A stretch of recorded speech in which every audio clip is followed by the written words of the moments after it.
Welcome to West Film, your home base for movie recaps, reviews, ending breakdowns, and the little details you might have missed in your favorite films. If you love diving deep into great movies, do us a favor and hit subscribe, and turn on notifications so you never miss a new upload. Now go grab some popcorn, settle in, and let's get into today's movie. Back home, Buzz offers one of those apologies that sound fine on the surface but mean nothing underneath. The grown-ups take it at face value, as though a few polite words can erase what happened. But Kevin isn't fooled for a second. The moment the adults look away, Buzz leans in and quietly threatens him, proving the whole apology was just a performance. Kevin refuses to play along with the charade. He won't say sorry simply to smooth things over for the adults, and he tells them flatly that he isn't sorry at all.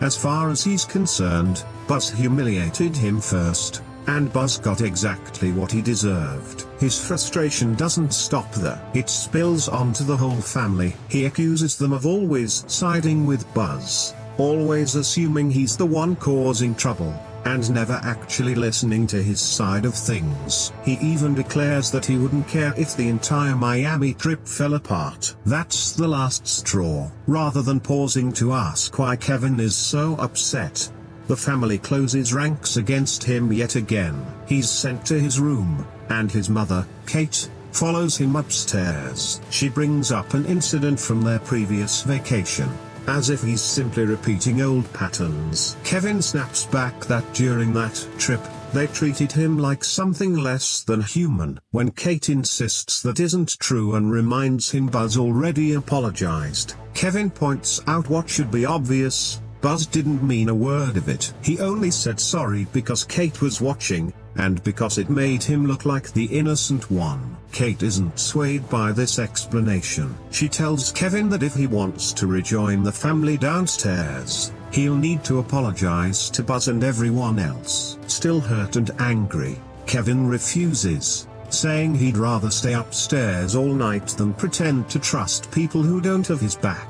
In the heat of his anger, he says something that ends up mattering a lot more than anyone realizes in the moment. If he had his own money, he'd take a vacation by himself, and it would probably be the best one of his life. The next morning, chaos erupts because the family oversleeps. Suitcases fly, coats get grabbed, and everyone scrambles to make it to the airport in time. This time, Kate actually remembers to check for Kevin before they leave, and he's already in the car, so it looks like disaster has been avoided. But at the airport, while fumbling with batteries for his little tape recorder, Kevin digs through his dad's bag in the middle of the rush. The family is moving so fast that he gets separated from them. He spots a man from behind who looks like his father and follows him right toward the wrong gate, where a completely different flight is about to close its doors. Hurrying to catch up, he collides with a flight attendant,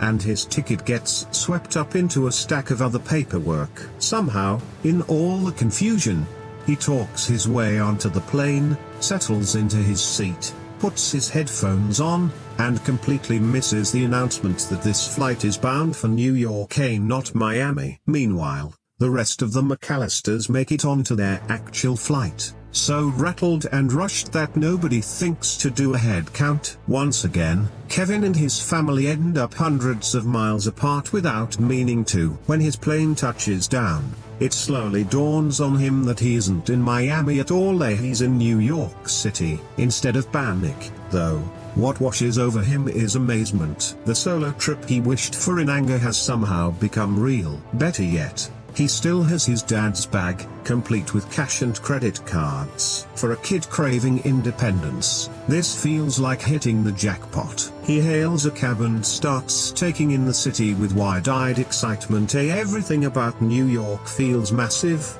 dazzling, and full of possibility. Back in Miami, the rest of the family collects their luggage and is hit with a sickening realization: they've done it again. Kevin isn't with them. Kate and Peter, terrified, immediately alert airport security. There's a darkly funny irony buried in all of it. This family seems incapable of losing track of their bags, but somehow keeps losing their son. In many ways, Kevin's role in this family lines up with something family therapy calls the identified patient, essentially the household scapegoat, the one everyone points to when things go wrong. On the surface, that person looks like the source of the trouble, but often their behavior is really just a symptom of deeper, unresolved tension within the family. When a household doesn't have healthy outlets for stress or conflict, that pressure tends to get dumped onto one person. It's not unlike having an awful day at work and then snapping at someone innocent when you get home, venting frustration where it doesn't belong, because you can't process it properly in the moment. Families can fall into the same trap, unconsciously funneling all their tension onto a single member who becomes the built-in explanation for everything that feels wrong. That's essentially the McCallisters' dynamic with Kevin. They jump to blame him without ever asking how everyone else contributed. Take the recital.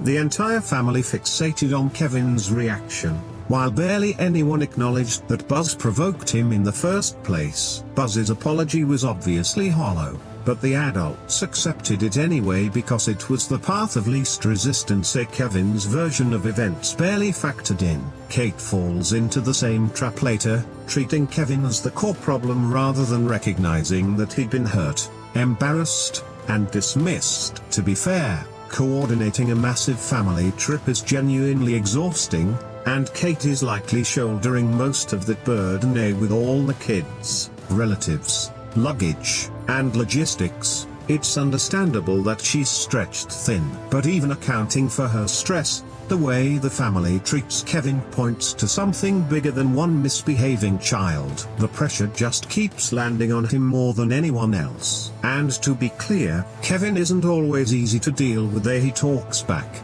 he's sarcastic, he digs in when he feels cornered. But that attitude doesn't come out of nowhere. It functions like armor, the way a kid protects himself when he doesn't feel like anyone in the house is truly on his side. His sharp comments aren't random disrespect. They come from a child who feels unheard and blamed before anyone even bothers to ask what actually happened. While his family panics elsewhere, Kevin gets to live out the kind of freedom most kids only dream about. He wanders New York, soaking it in like the city belongs to him, glimpsing the Statue of Liberty from afar, snapping photos, strolling through Central Park, playing the confident little tourist. That confidence evaporates instantly, though, when he encounters a strange woman covered in pigeons. She terrifies him, and he bolts. Trouble is heading toward the city too, from another direction entirely. Harry and Martha, the two burglars Kevin outsmarted before have broken out of prison and sneak into New York the most repulsive way imaginable, hidden in the back of a fish truck. Cold, broke, and filthy, they're desperate for shelter and, more than anything, another shot at a payday. Kevin, meanwhile, decides that if he's going to be alone in New York, he might as well do it in style. So he heads for the Plaza Hotel, one of the city's most upscale addresses. On the way in, he even runs into Donald Trump, who points him toward the lobby. There's an obvious hitch, though he's still a kid, and no luxury hotel is simply going to hand a child a room. Luckily, Kevin has a workaround. Using his voice-altering recorder, he impersonates an adult, poses as his own father, and manages to book himself a beautiful room. For a moment, it feels like he's pulled off the perfect scheme without hurting anyone, but not everyone buys it. Hector, the hotel's concierge, grows suspicious almost immediately. He doesn't like the idea of an unaccompanied child staying there and keeps a close eye on him. Kevin,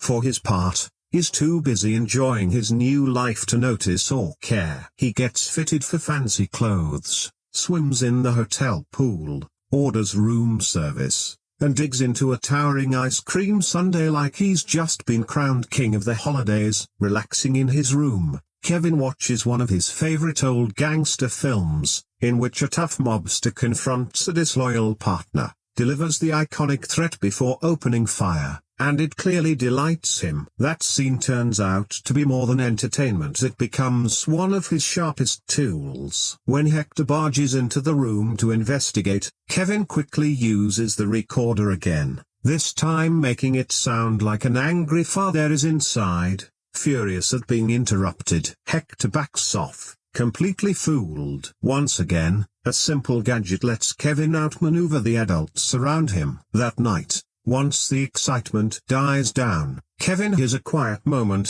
staring at a family photo, gazing out the hotel window. Even amid all his newfound freedom, his mind drifts to his mother, and he softly wishes her good night from across the country. Far away in Miami, Kate does the same thing at roughly the same time, as though some invisible thread still connects them. The next morning, Kevin dives back into his dream vacation, hopping into a limousine with his favorite cheese pizza and directing the driver to a toy store. Not just any toy store, but Duncan's Toy Chest, a massive, magical-looking shop bursting with lights, decorations, and every toy imaginable. But things start getting complicated. His father's credit card has been reported stolen as the family and authorities try to track him down, and Hector has grown even more suspicious, threatening the comfortable little bubble Kevin's built at the plaza. Meanwhile, Harry and Marv are scheming to raise enough cash to skip town, and they settle on robbing a toy store during their holiday rush. Busy, full of money, and, in their minds, an easy target. Unfortunately for Kevin, it's the very store he's visiting. Inside, he's utterly enchanted, wandering the aisles surrounded by colorful displays and holiday cheer. He picks out a gift and pays in cash, sidestepping the credit card issue for the moment. While checking out, he chats with the store's owner, Mr. Duncan, who explains that the shop's Christmas earnings go to a children's hospital. Genuinely touched, Kevin realizes this isn't just a store chasing holiday profits. It's doing real good for kids in need. Feeling generous, he tosses in extra money and mentions, almost casually, that he's rich. Moved by the gesture, Mr. Duncan gives him 2 small turtle dove ornaments, telling him to keep one and give the other to someone special. Other birds, he explains, symbolize love and friendship, and as long as both people hold on to theirs, the bond between them endures. Kevin's peaceful moment doesn't last. The instant he steps outside, Harry and Marv spot him and can hardly believe their luck. He sees them too, screams, and takes off. He knows exactly how dangerous they are and that they won't let him slip away easily this time. Thinking on his feet, he buys a pearl necklace from a street vendor, snaps it apart, and scatters the beads across the pavement. When the 2 men chase after him, they slip and tumble over the loose pearls, buying Kevin just enough time to escape. But the plaza is no longer safe either. Hector and the staff have discovered the stolen credit card and are waiting to catch him. Kevin dodges them and slips back up to his room, but the staff soon burst in anyway. He turns to the gangster movie once more, playing the recorded gunfire and the character's famous line. The staff panic, convinced someone's shooting inside the room, and scatter, giving Kevin the chance to slip out of the hotel entirely. Not long after, he runs into Harry and Marv again. While threatening him, Marv lets it slip that they're planning to rob Duncan's toy chest that night. Kevin realizes the money meant for the children's hospital is now at risk, and he can't just walk away from that. He stages another distraction and flees into Central Park. At the same time, the McCallisters finally learn that Kevin is alone in New York and rush to find him. Kate is desperate, knowing this is no longer just a scheduling mishap. Her son is lost somewhere in one of the biggest cities on Earth. Back in the city, Kevin has lost his safe haven at the plaza and finds himself back on unfamiliar streets, which now feel colder and more threatening than they did before. Eventually he ends up in Central Park again, where he crosses paths with the pigeon lady once more. His first instinct is still fear, and he runs, but this time, something makes him stop and reconsider. He realizes she was never trying to hurt him. If anything, she was trying to help. He goes back and apologizes, offering to leave if he's bothering her. She tells him gently that he isn't bothering her at all, and that simple reassurance catches him off guard. For once, someone isn't treating him like a problem to be managed. Someone actually wants him to stay. Kevin invites her to share hot chocolate, and she leads him to a hidden perch above a theater, where music drifts up from below and the whole spot feels warm and almost magical. When he asks whether she ever brings friends here, she admits she doesn't really have any. Most people simply look past her, the way they look past pigeons. Listening closely, Kevin admits he sometimes feels that same invisibility within his own family, maybe because he's the youngest, or maybe because everyone's already decided what role he's supposed to play. The pigeon lady tells him that, in one way or another, everyone is fighting just to be seen and heard. Kevin reflects that people do notice him, but usually only when it's time to punish him for something. She opens up further, telling him about a past relationship that ended in betrayal and heartbreak, and how ever since, fear has driven her away whenever she started to trust someone again. Because trusting people means risking that they'll forget you when things get hard. Kevin offers a gentler read on it. Maybe people don't mean to forget. Sometimes it just happens without any real intention behind it. She admits she's scared to open her heart again, and Kevin shares a story of his own. A pair of ice skates he loved but never wore because he was afraid of ruining them, only to have them go to waste anyway. The pigeon lady points out that hearts aren't ice skates, but Kevin insists the comparison holds. If you never take the risk, even something perfectly fine eventually stops working. He tells her that despite everything she's been through, her heart clearly still works. A proof of that is sitting right next to her, warmed by her kindness. He gently nudges her toward reconnecting with people, even joking that clean clothes might be a good start, which makes her laugh. Kevin turns reflective too, admitting that while he's loved his independence, it doesn't compare to being with his family. Flaws and all, being together still beats being alone. He confesses that part of why he's out here is guilt over what he did before leaving. The pigeon lady reassures him that one good deed can outweigh a mistake, and encourages him to follow his instincts to help someone else. Her advice reaches beyond just him, a reminder that adults should listen more closely to kids, whose blunt, simple observations often carry more wisdom than we give them credit for. Inspired, Kevin applies that same instinct to the real problem at hand, Harry and Marv's plan to rob Duncan's toy chest. He starts gathering supplies from the street and rigs an abandoned house with traps, preparing for their inevitable arrival. Meanwhile, the McCallisters reach New York, confront the plaza staff for letting a child check in alone, and split up to search the city, with Kate combing the streets on her own. Harry and Marv wait for the toy store to close, break in, and start stuffing cash from the register. Just as they're celebrating, Kevin surprises them from a window above, snapping a photo as evidence of the crime. He goads them into chasing him straight into his booby-trapped house. Marv is pelted with one disaster after another. Bricks to the head, a staple gun, falls through holes, a slip on wet paint, and a jolt of electricity while trying to clean himself up. Harry doesn't fare much better, sliding on glue, getting a toolbox dropped on his skull, and having his hair scorched by a blowtorch before dunking his head in a toilet. Kevin makes his escape down a rope, then sets it on fire the moment the burglars try to follow, sending them tumbling. In the chaos, he calls 911, tells police the thieves are heading into Central Park, and tells them to follow the fireworks. His luck runs out briefly when he slips on the street and gets caught. The burglars drag him to the park and even photograph him with Harry holding a gun to his head. That's when the pigeon lady reappears, scattering birds to unleash a flock of birds that swarm the two men, giving Kevin the opening he needs to set off fireworks and draw the police. Harry and Marv are arrested, and the charity money is saved. Sensing Kevin might be near a particular Christmas tree, Kate convinces the police to take her to Rockefeller Center. There, standing beneath the massive tree, Kevin isn't helping for present say he just wants to see his mother and make things right. Their reunion is heartfelt, apologies flow both ways,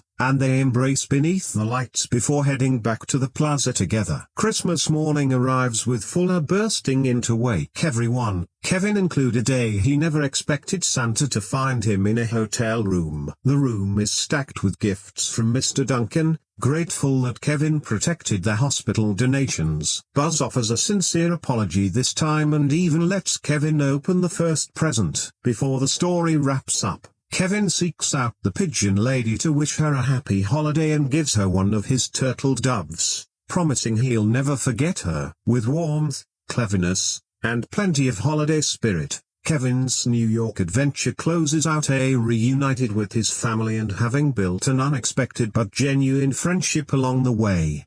Home Alone 2 is one of those movies that splits people right down the middle. Ask two different fans and you'll get two very different answers about whether it's a beloved Christmas staple or one of the safest, most cautious sequels ever made. And honestly, I get both takes. Plenty of people adore this movie and rewatch it every year, sometimes even more than the original. It's got everything they want: Kevin loose in New York, the Plaza Hotel, Tim Curry hamming it up, Harry and Marv getting wrecked all over again, and that cozy Christmas glow running through it all. Then there's the other camp, the ones who watch it and think, wait, isn't this just the first movie again? And honestly, they're not wrong. That's the strange tension at the heart of Home Alone 2. It's entertaining, but deeply familiar, funny, but you can feel the formula working underneath, charming, yet unmistakably a sequel that plays it safe rather than pushing into new territory. So instead of just calling it great or lazy,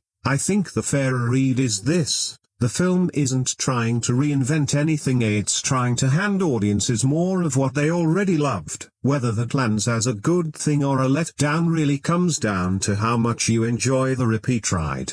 The most obvious thing about this sequel is how tightly it clings to the original. It genuinely doesn't want you forgetting the first film for even a few minutes. Same family chaos, same airport panic, same burglars, same comedic rhythms. Even some of the emotional beats feel reconstructed from memory rather than arising naturally. And strangely, that sometimes works in its favor, because there's real comfort in the familiarity. You already know these characters and how they move. The moment Harry and Marv show up again, there's no need for reintroduction. You instantly know the kind of punishment headed their way. But leaning this heavily on the original also makes it nearly impossible not to compare the two scene for scene. You can practically feel the sequel checking off boxes: another eccentric stranger with a sad backstory, another fake gangster tape, another round of Kevin building traps, another mother desperately racing to reach him. Once you start noticing that pattern, it's hard to stop.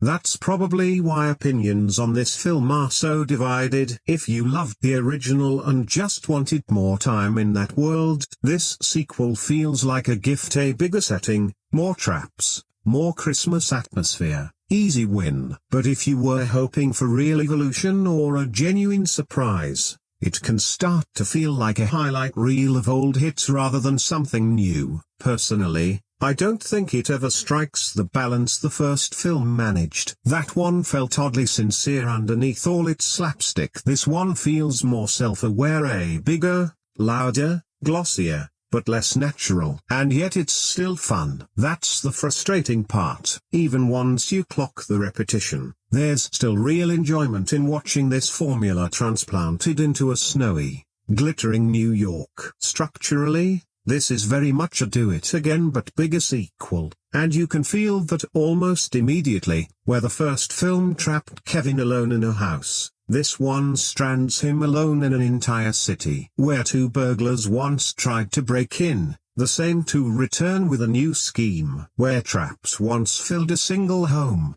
Kevin now has a far larger space, more dangerous tools, and a finale that essentially becomes a live-action cartoon disaster zone. Nothing about that escalation is subtle. A bigger city, bigger hotel, bigger traps, bigger injuries, bigger scenery. Even the emotional beats seem engineered to hit the same notes with a slightly different face attached. To be fair, that kind of sequel absolutely can work. Sometimes audiences don't want reinvention, they want the same meal with extra fries, and this movie understands that instinct perfectly. It knows people came back to watch Kevin outsmart adults, watch Harry and Marv suffer in increasingly absurd ways, and soak in warm, musical Christmas chaos. In that sense, it delivers exactly what was ordered. But repeating a structure this closely comes with a cost. At a certain point you start watching the machinery instead of the story. You can predict almost every beat before it lands. Kevin gets separated, the adults panic, the criminals show up, a lonely stranger teaches him something soft and quiet, and eventually the burglars wander into a building where Kevin has assembled what amounts to a small war crime of booby traps. It's still entertaining, that's the strange part, but it does rob the film of some of the spontaneity that made the original feel so fresh. That first movie had a simple idea that felt genuinely new. This one feels like someone studied exactly what worked, circled the biggest crowd-pleasing moments, and decided to turn the volume up on all of them. That's why it manages to feel both fun and a little lazy at once. It expands the scale without really expanding the imagination, changing the setting while keeping the blueprint untouched. You can practically feel the studio's fingerprints all over this project, not in a cynical way exactly, but very much in a the first movie made a fortune,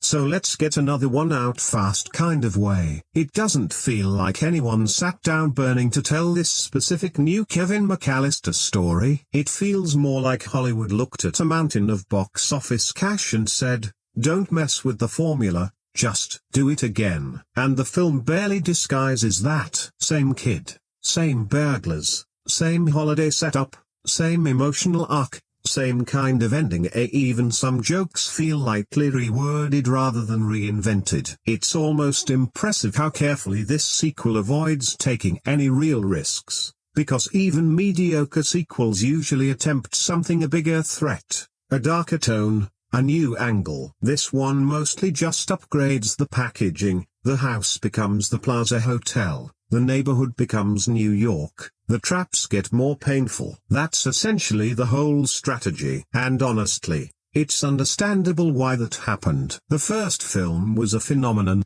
and the studio clearly wanted to strike again quickly while Macaulay Culkin was at the height of his fame and a guaranteed hit in the early 90s, with families showing up no matter what. Still, despite the calculated feel, the movie isn't completely soulless. Some of the cast are clearly enjoying themselves. Tim Curry especially seems to have decided that if he's doing this, he's going to have fun with it. The New York setting also lends the film enough visual charm that it doesn't feel purely like a factory product. But that cash grab undertone never fully disappears. And there are stretches where the film feels less like it's telling a story and more like it's replaying nostalgia in a bigger serving. Sometimes that lands beautifully, sometimes it feels a little hollow. That contradiction is probably why the film remains so divisive. Depending on your mood, it's either a fun continuation or a studio very carefully protecting a proven formula instead of challenging it. The setup itself is honestly ridiculous if you think about it for more than a few seconds. This family already lost Kevin once. That alone should have permanently changed how carefully they travel. You'd expect them to be counting heads every few minutes like Secret Service agents.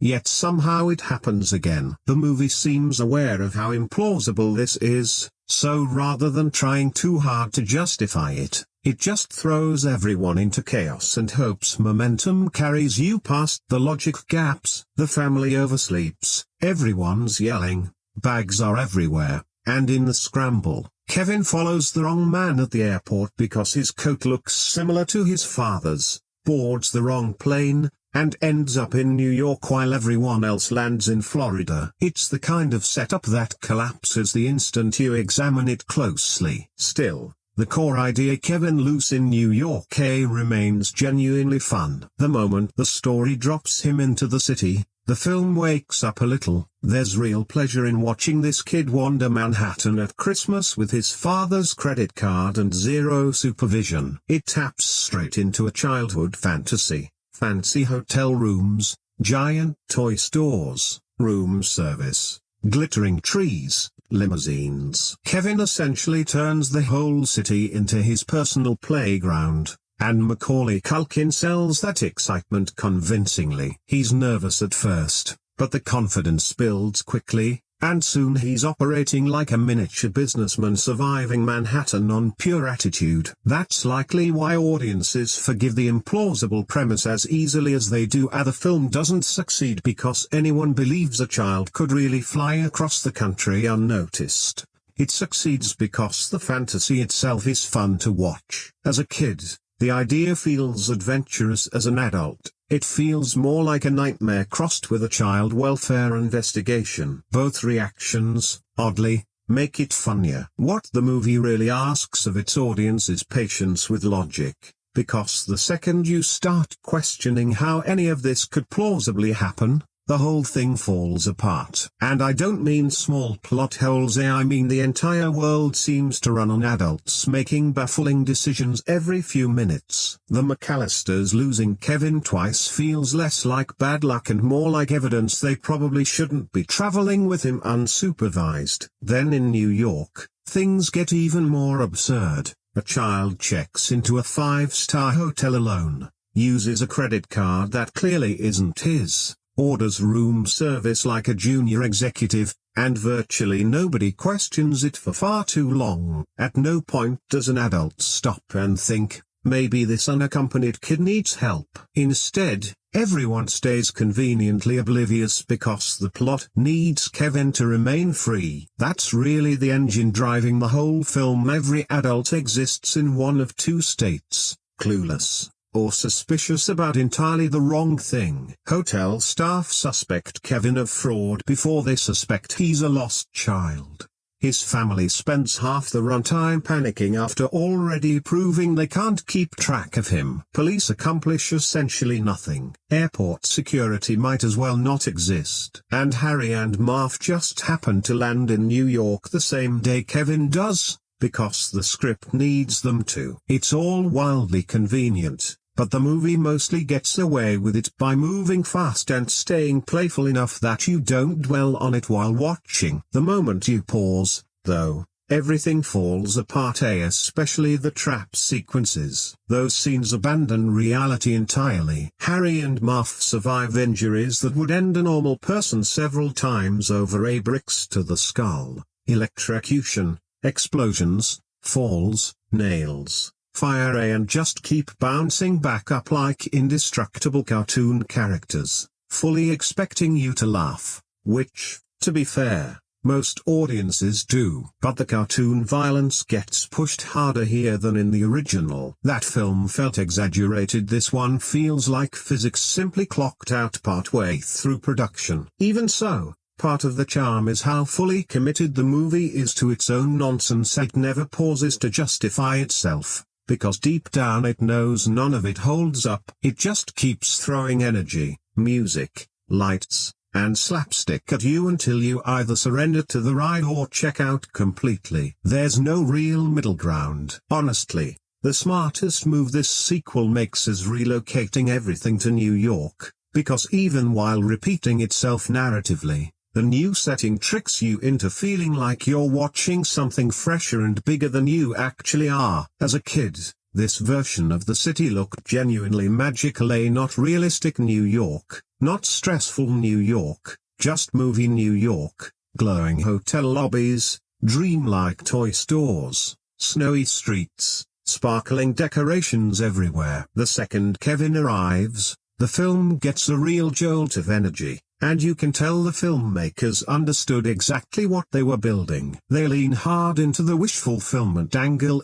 Kevin isn't just surviving anymore, he's thriving, ordering enormous sundaes through room service, strolling through Manhattan like he owns it, tossing around his father's credit card without a hint of fear. It shifts from child abandoned by his family to tiny businessman discovers total freedom, which is probably a big reason this movie became such a Christmas favorite. The city itself becomes part of the fantasy. Even simple scenes carry a cozy glow. From Rockefeller Center to the toy store to the snow-dusted plaza at night to Central Park blanketed in white. It all radiates that specific, hard-to-replicate warmth of early 90s family filmmaking. The film also knows when to slow down and just let you soak in the atmosphere rather than rushing every scene, letting Kevin simply exist in the city, taking it all in, amazed by everything around him. Those quieter moments matter because they give the movie weight beyond the slapstick. The change in setting also helps mask some of the sequel fatigue.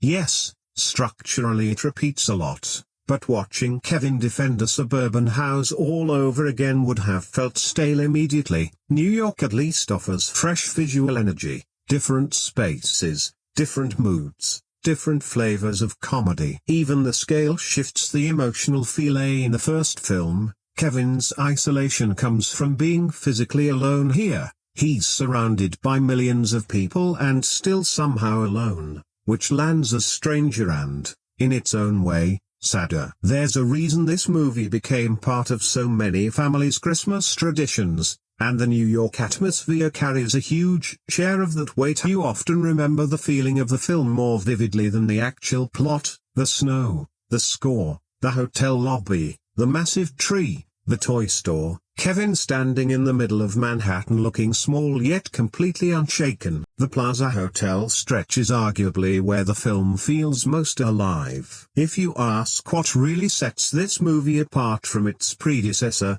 it's probably not the traps or the burglars. It's Kevin running loose through a luxury hotel, pretending to be an adult, and somehow getting away with it far longer than he should. Those scenes carry a totally different energy than the cozy suburban house from the first film. That one felt small and intimate. The plaza feels enormous, expensive, almost dreamlike through a child's eyes. Marble floors, sprawling suites, staff everywhere. For a kid, it's basically paradise. The film clearly enjoys lingering here, letting Kevin explore, order food, and charge absurd things to his father's card like a pint-sized millionaire. There's a playful wish fulfillment quality running through it all, and honestly, the movie probably could have spent even more time in this section, because their hotel comedy feels fresher than a lot of what comes later. A huge part of why this section works is Tim Curry. He completely understands the assignment. Every time his character appears, the energy shifts. His concierge isn't just suspicious of Kevin, he investigates him like he's cracking an international crime ring, and somehow that intensity makes everything funnier. The pointed looks, the dramatic pauses, his slow simmer of irritation as he becomes increasingly obsessed with catching this kid. It's all great, and he might be the single best addition this sequel makes. The fake gangster movie bit also lands well in the hotel setting. The sequence where staff believe a violent mobster is holed up in the room still works because of how seriously everyone reacts to something completely absurd. Even the bathroom scene, which by all rights shouldn't work, becomes memorable purely because Curry commits so fully to the humiliation of it. That's the through line of the whole Plaza section. It's ridiculous, but confidently ridiculous. Part of me actually wishes the film had lingered here longer instead of eventually sliding back into the familiar Kevin builds traps for burglars formula, because there's almost a different, more original version of this sequel buried inside one centered on Kevin constantly outmaneuvering suspicious hotel staff while secretly surviving alone in the city. That premise feels genuinely distinct. Once Harry and Marv fully re-enter the story, though, things settle back into well-worn rhythms. But the plaza scenes have their own identity. That's where the sequel briefly stops feeling like a copy and turns into its own strange little holiday fantasy. The supporting hotel staff deserve real credit for keeping the film entertaining even as the plot starts recycling itself.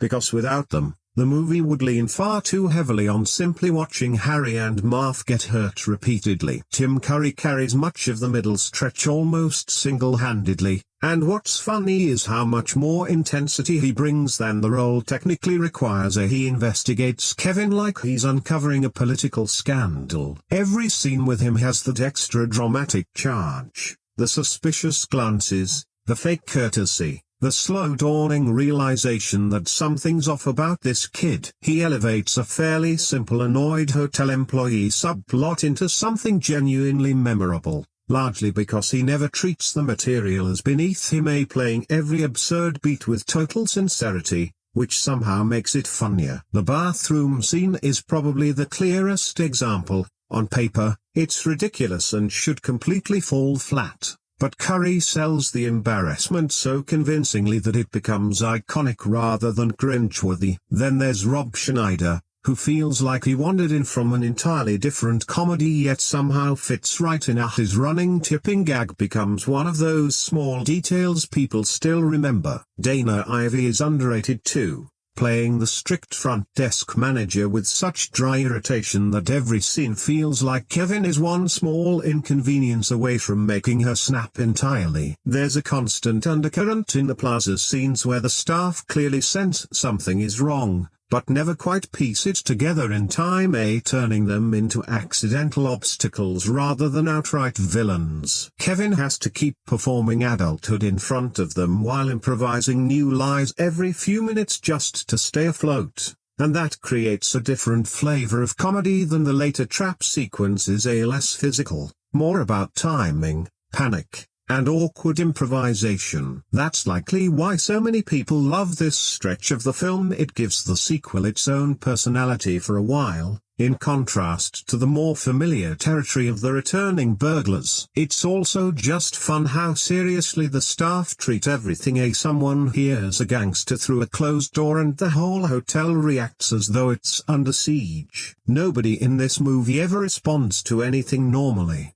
and somehow that becomes part of the charm. The instant Harry and Marv resurface, the film basically announces, "Here we go again," and honestly doesn't even try to disguise it. These two somehow escape prison, somehow land in New York the very same day as Kevin, somehow cross paths with him again in one of the largest cities on the planet, and instantly decide revenge outweighs every other concern in their lives. It's absurd, but could you really make an early 90s Home Alone sequel without bringing them back? Probably not. Joe Pesci and Daniel Stern were such a huge part of why the original worked that it makes sense the filmmakers didn't want to lose them. Their chemistry is already built in, and audiences recognize the dynamic instantly. Pesci stays perpetually furious. Stern comes across as a confused cartoon character in human form, and together they strike this odd balance of feeling threatening and utterly incompetent at once. The film even rebrands them from the Wet Bandits to the Sticky Bandits, which fits perfectly as the kind of nickname two idiots would invent for themselves after surviving the first film. What's interesting is that Harry and Marv almost stop functioning as actual criminals in this sequel and instead become part of the tradition,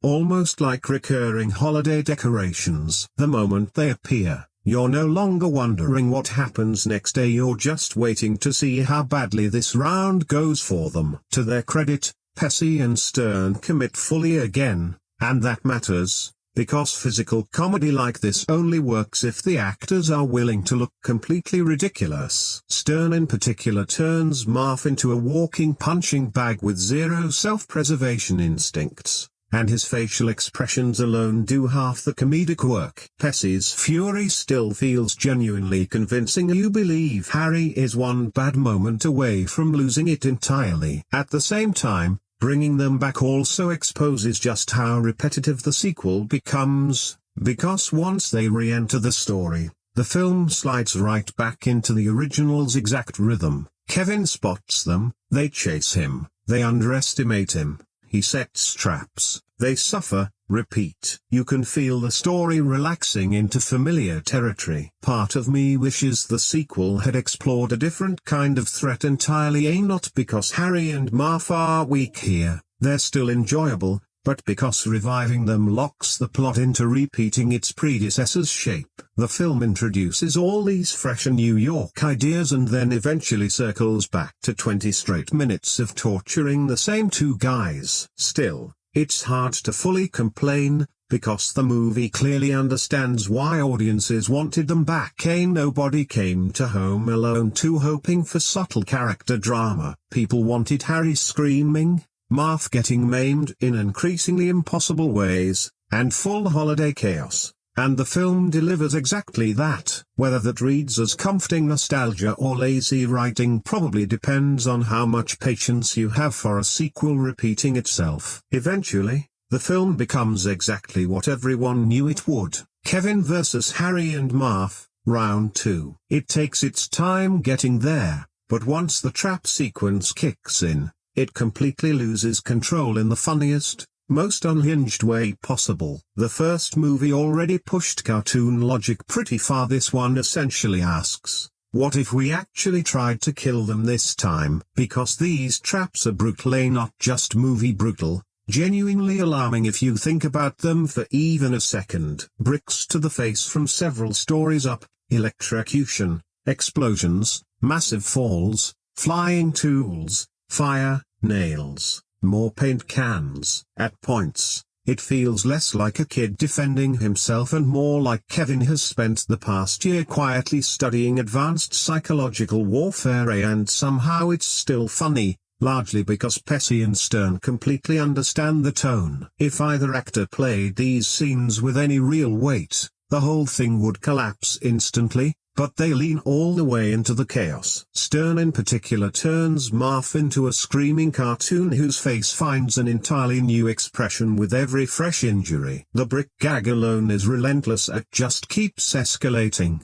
as if Kevin has an infinite supply hidden somewhere on that rooftop, and Marv somehow walks away from all of it with nothing worse than emotional scarring and a memorable scream. Rhythm is really what makes these sequences land. At the pauses, the delayed reactions, Harry realizing something terrible is about to happen one beat too late. The pacing of the slapstick is genuinely well handled. Even so, this section is probably where the sequel becomes most divisive. Some viewers love how far over the top it gets, say bigger traps, bigger chaos, bigger payoff, exactly what they came for. Others start questioning humanity a little, and honestly, both reactions make sense. There are stretches where the violence tips into a space where you stop laughing and start wondering if Kevin might actually be a little dangerous, especially given how casually the film treats it all. Harry and Marv survive things that would erase an ordinary person, then shrug it off and move to the next disaster 30 seconds later. Physics has clearly left the building entirely. And yet, weirdly, that excess is also part of why these scenes became iconic. The filmmakers understood that simply repeating the first film's traps would feel weak, so they cranked everything up to absurd levels. It's basically slapstick inflation, and even when it's excessive, there's still something entertaining about watching the movie commit so hard to the bit.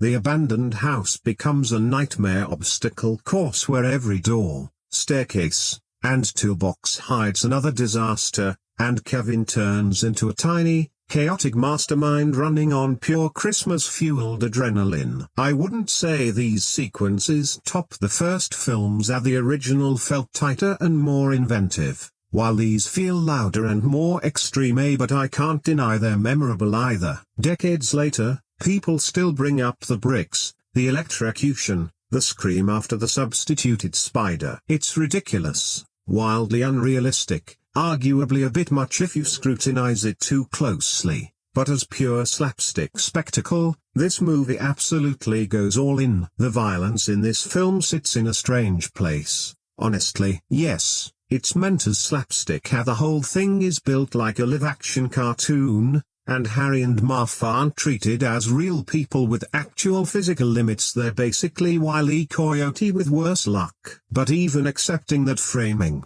the sequel pushes things surprisingly far. The original was already exaggerated, but there was something playful underneath the pain. This one feels sharper-edged in places, bigger traps, harder impacts, injuries so extreme your brain briefly stops watching a family comedy and starts doing quiet medical math. A brick to the face from that height, multiple times. Realistically, nobody's getting up from that. That's exactly where the cartoon logic becomes both the joke and, for some viewers, the sticking point. The film wants you laughing because these two keep surviving impossible punishment, electrocuted, burned, crushed, dropped, and somehow just keep going. It's absurd, and often genuinely funny, but there's a point where you understand why some viewers find it uncomfortable, especially given that this is still marketed as a family Christmas film. Kids watch it, families watch it, and while most children grasp that movies aren't real, some of this violence is delivered with such glee that it probably warrants at least a passing reminder that it's pure fantasy and shouldn't be imitated. Kevin isn't merely defending himself in a reasonable way anymore. At times he resembles a miniature horror movie engineer,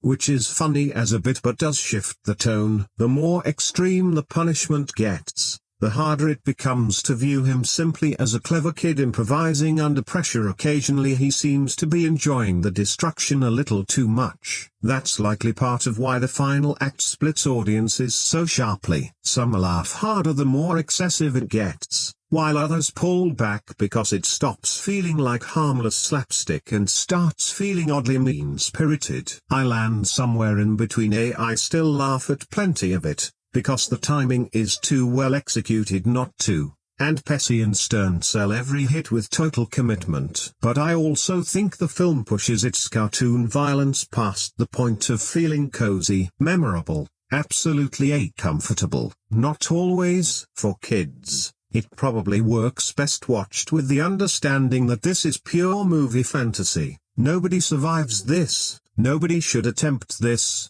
and Harry and Marv only keep standing because the film has fully abandoned reality for something closer to Christmas-flavored Looney Tunes. Once you accept that framing, the violence gets a lot easier to process. Still excessive, still ridiculous, and probably responsible for plenty of kids laughing at things they really shouldn't find funny. But that's this movie, a warm holiday film whose final act quietly transforms into a slapstick survival gauntlet no real human body could withstand. A huge part of why any of this still works is Macaulay Culkin. If Kevin weren't likable, the whole structure would collapse fast, because the script asks the audience to swallow some genuinely absurd developments, and Culkin keeps things grounded just enough emotionally to hold your attention. There's a confidence in his performance here that's genuinely interesting. In the original, Kevin still read as an ordinary kid underneath the chaos. You could sense real fear, real loneliness, that undercurrent of I actually have to survive on my own now. In this sequel, that vulnerability is still present in small doses, but there's also a new layer of star power swagger creeping into the performance, which subtly reshapes the character. This version of Kevin seems more aware of his own cleverness, sharper, more comfortable steering situations. At times he almost seems to relish outsmarting adults a bit too much. Entertaining, but it does make him slightly less fragile than before. Still, Culkin has a natural screen presence that's genuinely hard to manufacture, and the film consistently works because your attention stays locked on him. Whether he's exploring New York, deceiving hotel staff, talking with the pigeon lady, or engineering traps like a pint-sized tactician, he keeps every scene moving without visibly straining for it. It's easy to forget how tricky this role actually is, funny without tipping into annoying, clever without becoming implausible, endearing without turning saccharine. A tough balance for any child actor, especially in a sequel where audiences already have strong feelings about the character. Most kids in this position would probably grate after 20 minutes. Culkin doesn't. Even when Kevin turns genuinely bratty, which does happen here, there's enough underlying charm that the audience largely stays on his side. You can see exactly why kids latched onto him: his timing, his natural reactions, the way none of his lines feel like an adult writer's idea of how a child talks. The New York setting also gives his performance more room to breathe. In the original, Kevin mostly reacts to being alone. Here, he actively explores, experiments, improvises. There's simply more space to watch him enjoy the fantasy of freedom, money, and zero supervision. And Culkin makes those scenes feel effortless rather than performed. That matters, because the film leans heavily on audience goodwill toward Kevin given how much it recycles from the original. Any weakness in the lead performance would make every flaw far more noticeable. Some viewers do feel he becomes a bit too smug this time, and I understand that critique. There are moments where he reads less like a believable kid and more like a fully assembled comedy protagonist steering the plot around him. Even so, his charisma carries a lot of that weight. There's also something quietly bittersweet about watching this performance now, knowing just how massive Culkin became during this exact stretch of his career. You can almost feel that early 90s child star phenomenon unfolding in real time. The film clearly knows he's the draw, the camera knows it too, and somehow, amid all the surrounding chaos, he still comes across as memorable rather than merely iconic, which is a harder trick than it sounds. Joe Pesci and Daniel Stern honestly deserve enormous credit for making these films work at all. Think about what they're actually being asked to do: repeatedly absorb pain for the audience's amusement and somehow make every reaction funny rather than horrifying. And against all odds, they pull it off. Part of what makes the duo click is how differently they approach the physical comedy. Pesci plays Harry like a man permanently one bad second from a total breakdown. Every trap feels like a personal insult, and his frustration visibly compounds scene by scene. Stern, meanwhile, plays Marv like someone whose brain simply stopped keeping up years ago. He reacts to danger with pure bewilderment, often seeming barely aware of what's happening to him even as it happens. Stern's face alone carries an enormous share of the comedy.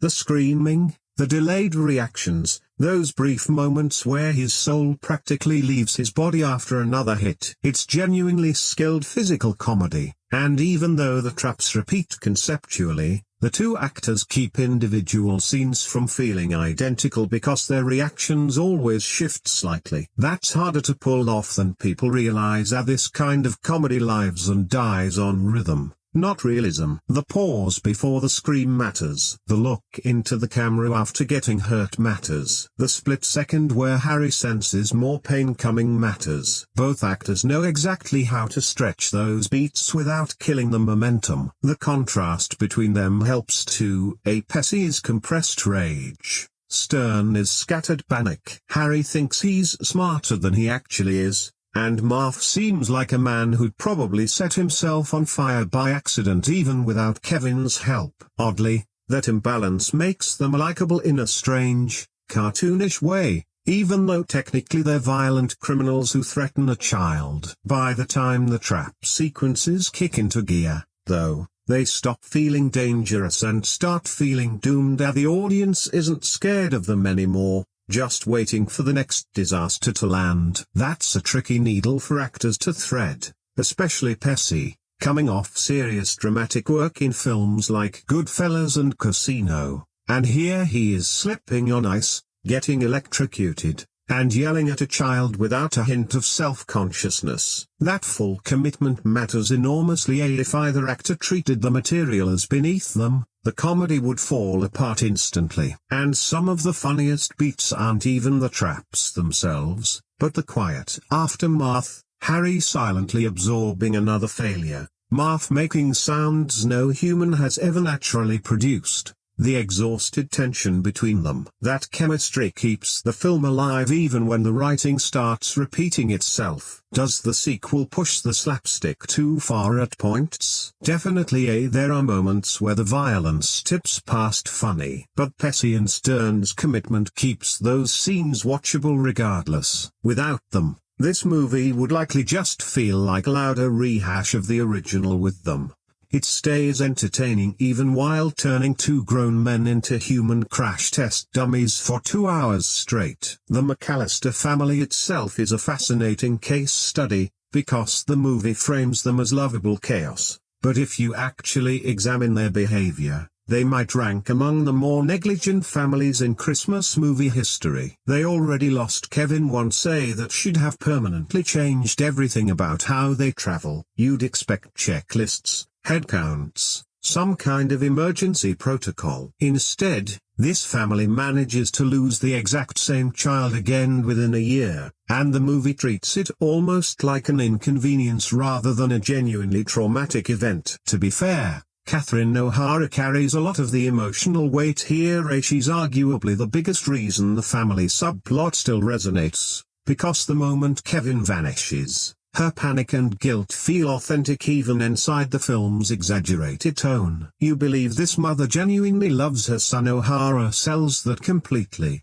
bringing real exhaustion and desperation to the role once she realizes he's missing again. Without that emotional anchor, the subplot might have felt unbearable, but she gives the film warmth whenever it risks tipping too far into cartoonishness. John Hurd, meanwhile, mostly radiates the energy of a man who's accepted that his family life is permanently cursed. Fair enough. Honestly, what's genuinely funny is how normal this family acts despite living inside non-stop chaos. Everyone's yelling, nobody's listening, Buzz keeps stirring trouble, Kevin keeps taking the blame, and half the adults seem perpetually distracted. That dynamic feels both exaggerated and strangely believable, especially the sibling tension. The film does a decent job illustrating why Kevin constantly feels like an outsider in his own household. There's a recurring pattern of adults jumping to conclusions before actually understanding what happened, which helps the emotional payoff land later. That said, the family subplot does slow the pacing at times. Once Kevin reaches New York, that's obviously the more compelling half of the story, so every cutaway to the adults scrambling produces a small twinge of "can we get back to Kevin now?" I suspect the filmmakers sensed that too, since most of these scenes lean heavily on panic-based comedy. Airport confusion, arguing, frantic phone calls, travel disasters. Trying to sustain energy while the two storylines run in parallel. Still, I appreciate that the sequel didn't fully abandon the emotional core of the family dynamic, because underneath the slapstick, Home Alone has always partly been about family friction, the misunderstandings, the guilt, the realization that people take each other for granted. That thread survives here too, even buried under louder comedy. And honestly, maybe the funniest unintentional running joke in the whole franchise is that nobody in this family seems remotely qualified to supervise children. Eventually you stop wondering how Kevin keeps getting lost and start wondering how these adults are allowed near an airport at all. Brenda Fricker's Pigeon Lady is one of those elements that clearly exists to mirror something from the first film. You can spot the blueprint instantly. In the original, Kevin fears the elderly neighbor before realizing he's not dangerous, just lonely. Here, he's afraid of the woman surrounded by pigeons in Central Park before realizing she's not dangerous either, just hurt and hiding from the world. So yes, structurally it's familiar, but Fricker elevates the role beyond what the writing alone would suggest. There's a real sadness in her performance that cuts through the louder comedy around her. She doesn't play like a cartoon character the way many of the adults do, as she's quiet, careful, a little broken. When Kevin finally sits and talks with her, the film briefly abandons its attempt to feel bigger than the original and just becomes a small, honest conversation between two lonely people. That's when the character truly clicks, because Kevin is technically surrounded by New York's lights, crowds, and luxury, yet he's still fundamentally alone. And the Pigeon Lady gives that loneliness a human face. She represents what happens when solitude stops being an adventure and simply becomes someone's everyday reality. which is a surprisingly heavy idea for a film where two burglars later come close to being killed by household objects. Her scenes also bring out a softer side of Kevin. For most of the runtime he's confident,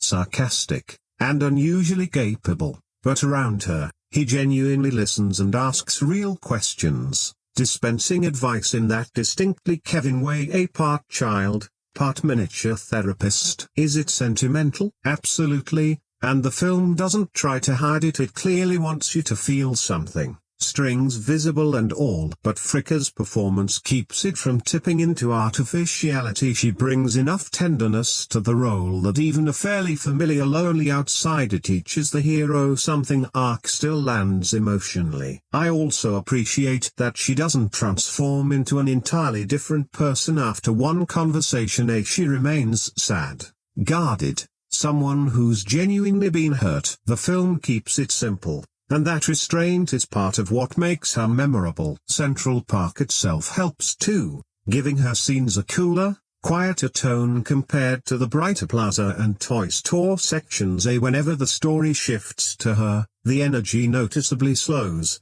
the comedy pulls back, and the film remembers that Christmas stories work best with a bit of ache underneath the warmth. That's ultimately why the character works for me. Even knowing she's clearly built from the first film's mold. She may not be as original as the old neighbor, but Fricker gives her enough heart to become more than a recycled device. In a film full of noise, she brings stillness, and sometimes that stillness is exactly what the story needs. Underneath all the falling bricks, electrocutions, and cartoon mayhem, this sequel is genuinely trying to be emotional, and every so often it succeeds in catching you off guard with it. The bond between Kevin and the pigeon lady is where the film slows down and remembers that being home alone is supposed to mean more than just rigging traps for burglars. There's real loneliness threaded through all the comedy, even if the movie doesn't dwell on it constantly. Kevin spends most of the film projecting confidence, running through New York, outsmarting adults, thriving on his own like some tiny independent genius. But every time he talks with the pigeon lady, that confidence softens, because underneath it all he's still a kid who misses his family, and she's someone who stopped trusting people a long time ago. That contrast is probably why their scenes resonate so strongly. Both characters are lonely, but Kevin's loneliness feels temporary while hers feels permanent. And the film draws that distinction quietly, without any grand speech about it. There's also real sincerity in how trust unfolds between them. Kevin doesn't magically repair her life. He simply talks to her, listens, and offers gentle encouragement, and in return she becomes a quiet emotional anchor for him in an otherwise overwhelming city. It's simple, but effective. Then there's the turtle dove ornament, which became far more iconic than the film probably expected. The concept is sweet: one dove for you, one for someone you care about, and as long as both people keep theirs, the friendship stays intact no matter the distance. It's undeniably sentimental, but this movie tends to run on sincerity like that. It knows it's broad and silly for much of its runtime, so it needs these softer beats to keep from feeling emotionally hollow. And the turtle dove scene sticks precisely because it's small compared to everything surrounding it, and no big comedic setup, no screaming, no slapstick disaster, just two people quietly talking during the holidays. The film also deserves credit for keeping the emotional material uncomplicated. Friendship matters, loneliness hurts. Trust is hard to rebuild after being burned. Simple ideas, but honest ones, and that honesty is likely why these moments still land for many viewers decades later, even amid so much recycled structure. There's genuine sincerity tucked beneath the repetition, and without it, this would probably just be remembered as a movie about two burglars surviving attempted murder at Christmas. The Toy Store subplot feels almost too perfectly wholesome for its own good. A gorgeous store, charity proceeds for children, Kevin wandering in like he's stepped into a kid's fantasy, and Eddie Bracken as Mr. Duncan radiating warm, old-fashioned kindness. It's unapologetically sentimental, but it works.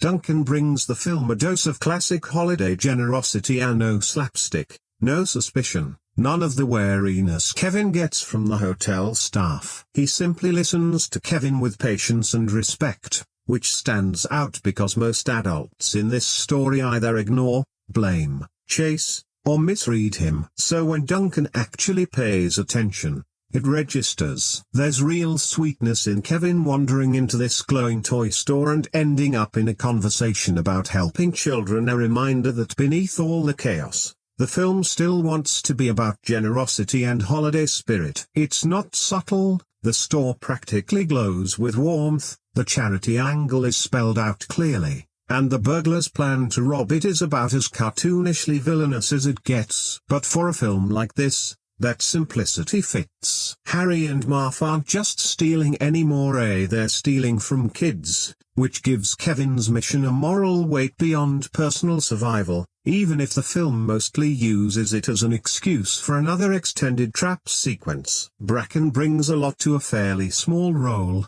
giving Mr. Duncan the feel of someone pulled from an older kind of holiday film, a gentle, dignified, almost storybook in tone. His scenes don't take up much screen time, but they add real warmth, and the turtle dove connects nicely into this thread too, not just a random prop, but part of the film's emotional vocabulary of kindness and remembrance. That's the kind of small detail that helps this sequel feel more sincere than it probably has any right to be. The Toy Store material also balances out the harsher comedy later on, because by the film's end, it's essentially two criminals being destroyed by traps for an extended stretch, without something gentler in the mix, that could easily start to feel mean-spirited. Mr. Duncan and his store give the story a reason to care, not a deep or complicated one, but a simple holiday one. Some people are trying to do something genuinely good, and Kevin decides that even while alone in a massive city, he can help protect it. That's likely why this subplot lingers with people, sentimental, sure, but this film is at its best when it leans into that sentimentality without tipping into pure artifice. The reunion between Kevin and his mother at Rockefeller Center is surprisingly moving for a film that spends most of its runtime on chaos and slapstick. After nearly 2 hours of Kevin getting away with almost everything, adults failing spectacularly, and two criminals surviving what should be fatal injuries, it all suddenly stops. He's standing beneath that towering tree, and Catherine O'Hara delivers the emotional weight of the moment beautifully. It's quiet and simple, no flying bricks, no paint cans, just a mother and son finally seeing each other again, and that contrast is exactly what makes it land. After all the excess, you feel the relief, the residual heartbreak of separation, and the genuine joy of reunion all at once. O'Hara carries the scene without needing to raise her voice, the exhaustion and worry in her expression do all the work, and Kevin, still sharp but genuinely vulnerable now, mirrors it perfectly. You sense that this kid truly missed his mother, not just as a plot device but in a way that actually registers emotionally. It's one of the rare moments where the film slows all the way down and lets the audience simply breathe, reminding you that beneath everything absurd, this franchise is fundamentally about family. The setting amplifies it too, the massive tree, the lights, the festive backdrop, all more cinematic than the film manages almost anywhere else. It's easy to forgive the contrived airport chaos and over-the-top traps just to reach this quiet, warm beat. It's brief, but it stays with you, and without it, the sequel would feel like an even more bloated slapstick rerun. This reunion grounds the film in genuine emotion, and that matters more than it might initially seem. One thing that really holds this film together, even through its repetitive stretches, is John Williams' score. The music does an enormous amount of quiet, invisible work that instantly recognizable, wistful theme slips in during the calmer moments in the toy store, the hotel, even the Rockefeller Center reunion, and suddenly everything feels warmer and unmistakably Christmas. It's remarkable how much personality a score alone can lend a film that, let's be honest, is largely a remix of its predecessor. The music smooths over the wild slapstick, the far-fetched traps, and the convenient coincidences, transforming the whole experience into something that feels like a holiday event rather than a string of gags. And it's not just the score, the entire atmosphere contributes: snow-covered streets, glittering New York lights, the shimmering plaza lobby, the towering tree at Rockefeller Center. Every frame practically announces welcome to Christmas in the city. Combined with Williams' music, that visual richness accomplishes something genuinely impressive. It makes a largely familiar sequel still feel festive and alive. You're watching Kevin cycle through his usual antics, yet it still feels distinctly like the holidays, and you find yourself forgiving the DA copyright AVU almost automatically. Even the smaller beats: A Quiet Toy Store, Kevin wandering Central Park, his conversation with the pigeon lady gets transformed by the music into something that feels emotionally memorable rather than just another plot point. It's subtle, but effective. Ultimately, the music and holiday atmosphere are the glue holding everything together. Without them, this could easily feel like a noisy, overlong copy of the original. With them, it plays like an enduring seasonal tradition,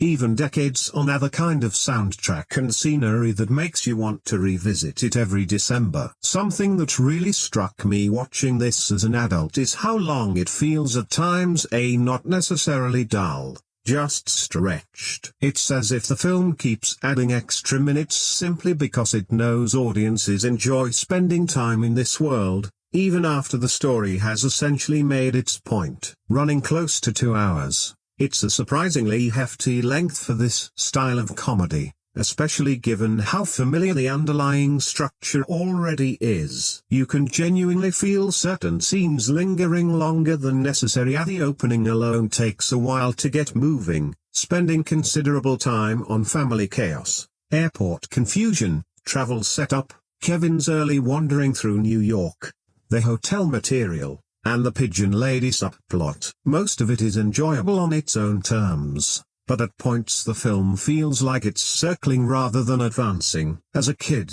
you probably wouldn't notice any of this, since there's always something happening: lights, music, hotel comedy, exploration, burglars lurking nearby. The film distracts effectively. But watching it now, the pacing feels looser in places, especially through the middle stretch. Some scenes work beautifully in isolation without ever feeling structurally essential. The film likes to wander, wanting you to soak up the atmosphere, which does support the Christmas feel but also slows overall momentum. The family subplot is probably where this drag is most noticeable. Every time the story cuts back to the panicking adults, there's a small pull toward wanting to return to Kevin, since New York is clearly their main event. Then the third act arrives with roughly 20 minutes of escalating physical destruction. Entertaining, no question, but even the trap sequence runs longer and more excessively than its predecessor's version. The original felt tighter. This one keeps piling injury on top of injury until it starts to resemble endurance comedy, almost daring you to see how much slapstick punishment you can sit through. At the same time, some of that slower pacing likely stems from the film wanting to feel grander than the original: a bigger city, bigger scale, bigger emotional beats, bigger holiday atmosphere, which naturally means spending more time lingering in those elements rather than rushing between scenes. And honestly, sometimes I appreciate that. There's a genuine coziness in how the film allows itself room to breathe. Kevin wandering New York, browsing the toy store, exploring the plaza, sharing quiet moments with the pigeon lady. Those scenes are a big part of why this became a comfort watch for so many people. So the pacing is essentially a trade-off. The film sacrifices some sharpness by being overstuffed, but gains atmosphere by taking its time. Whether that works for you depends largely on what you want from the sequel. If you're after non-stop comedy and traps, parts will feel bloated. But if you enjoy sitting inside that warm holiday mood a little longer, the slower pacing becomes part of its appeal. Here's the thing about this film: despite all the repetition and familiarity, the formula genuinely still works. I know that sounds contradictory, given that the movie essentially takes the original, swaps the setting, and calls it new, but there's a reason people keep returning to it every year. The elements that worked the first time still land: Kevin's cleverness, the Wet Bandits' comic doom, the slapstick chaos, that particular blend of tension and comedy that makes you wince and laugh simultaneously. It's all here, and somehow, even knowing exactly what's coming, it remains satisfying. The film embraces its familiarity rather than pretending to reinvent anything, and there's something genuinely comforting in that. You already know how the story unfolds, and for a lot of viewers, that predictability isn't a flaw, it's the appeal. You get to enjoy the city, the hotel, the traps, the music, all the beats you remember, without surprise, but without boredom either. It's also worth noting how the sequel raises the stakes just enough to make the same essential story feel slightly bigger: a New York instead of a suburban house, the plaza instead of a quiet street, more elaborate traps, bigger comedic payoffs. Even in its familiarity, the film feels alive because the scale has shifted. So yes, in many ways it's a copy, but a copy that clearly understands exactly what audiences loved about the original, and by sticking closely to that formula, it still manages to be entertaining, festive, and above all, fun. Sometimes a sequel doesn't need to reinvent itself. This film proves that simply giving audiences more of what they already loved can still succeed, especially when it's delivered with charm, energy, and a bit of Christmas magic. That said, the biggest weakness here really is predictability. You can see nearly every beat coming from a mile away. Kevin gets separated, the Wet Bandits show up, the traps go into motion, they're hilariously destroyed, and eventually there's a heartfelt reunion. It's the same basic story as the original, just amplified, and that repetition is hard to overlook. The gags aren't new, the emotional beats are recycled, the pigeon lady is essentially a retooled version of the old neighbor, and even some jokes feel lightly reworded from the original script. Because of all that, the film rarely manages to genuinely surprise you. There are fresh set pieces scattered through New York at the plaza, the toy store, but structurally, it's largely a carbon copy. You know the rhythm, you know the beats, and you can practically call each trap before it happens. None of this makes the film unwatchable, far from it, but compared to the original, which felt inventive and full of clever surprises, this one plays it cautious, even a little lazy, leaning on proven ideas instead of taking real chances. And that's really where the lack of originality stings the most.